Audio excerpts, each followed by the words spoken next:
Assalamualaikum warahmatullahi wabarakatuh. Saudaraku, di tengah kesibukan kita, marilah kita biasakan diri untuk selalu membaca Al-Quran walaupun sekali dalam sehari untuk beberapa menit saja, saudaraku.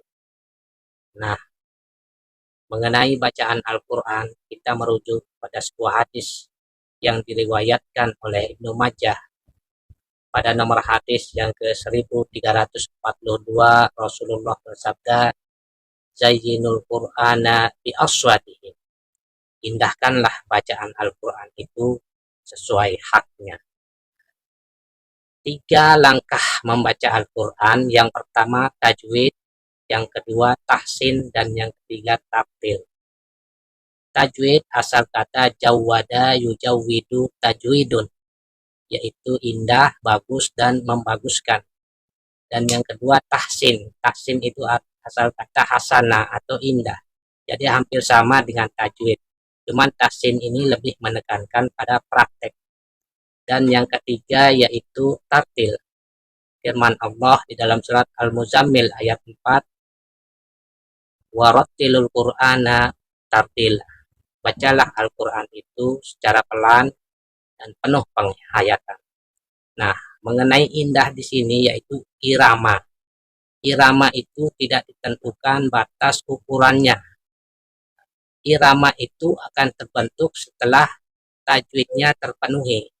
Misalnya makharijul hurufnya atau hukum tajwidnya seperti mat tabi'i, idgham, ikhfa, izhar, iqlab, mad arid li sukun, idgham mimi, mad lazim musakkalul kilmi, idgham mutaqaribain misalnya, atau saktah.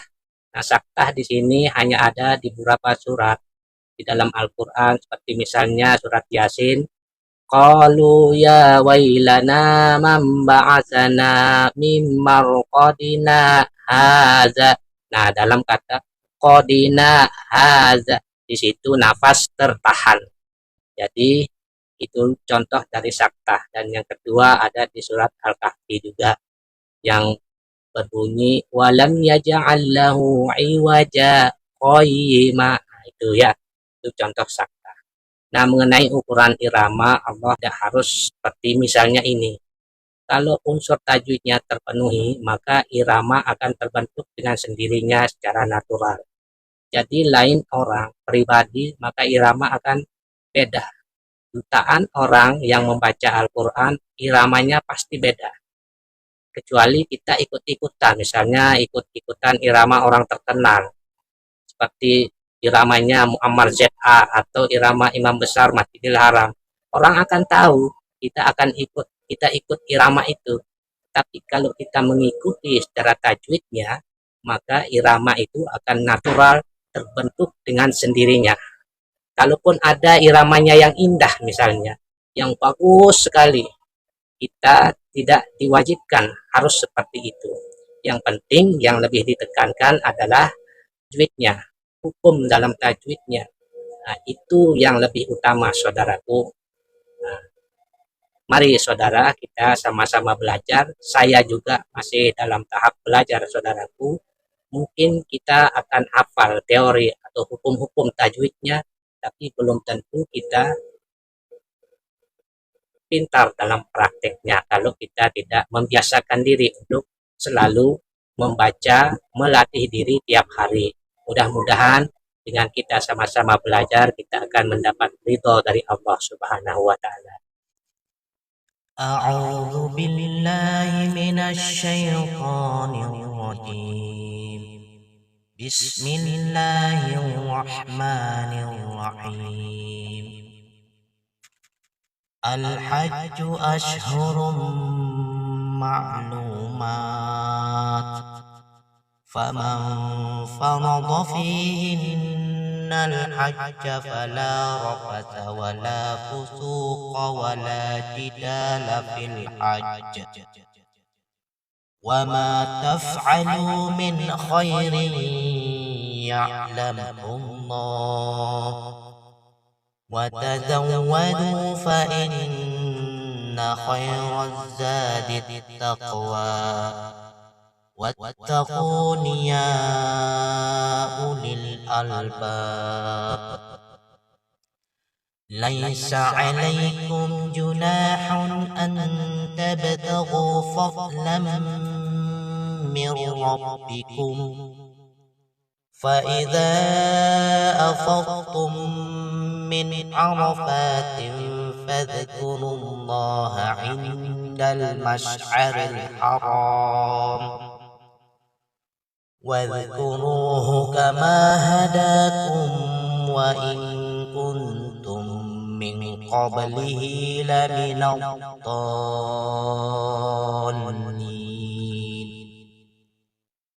ثم أفيضوا من حيث أفاض الناس واستغفروا الله إن الله غفور رحيم فإذا قضيتم مناسككم فاذكروا الله كذكركم آباءكم أو أشد ذكرا فمن الناس من يقول ربنا آتنا في الدنيا وما له في الآخرة من خلاق ومنهم من يقول ربنا آتنا في الدنيا حسنة وفي الآخرة حسنة وقنا عذاب النار أولئك لهم نصيب مما كسبوا والله سريع الحساب واذكروا الله في أيام معدودات فمن تعجل في يومين فلا إثم عليه ومن تأخر فلا إثم عليه لمن اتقى واتقوا الله واعلموا أنكم إليه تحشرون ومن الناس من يعجبك قوله في الحياة الدنيا ويشهد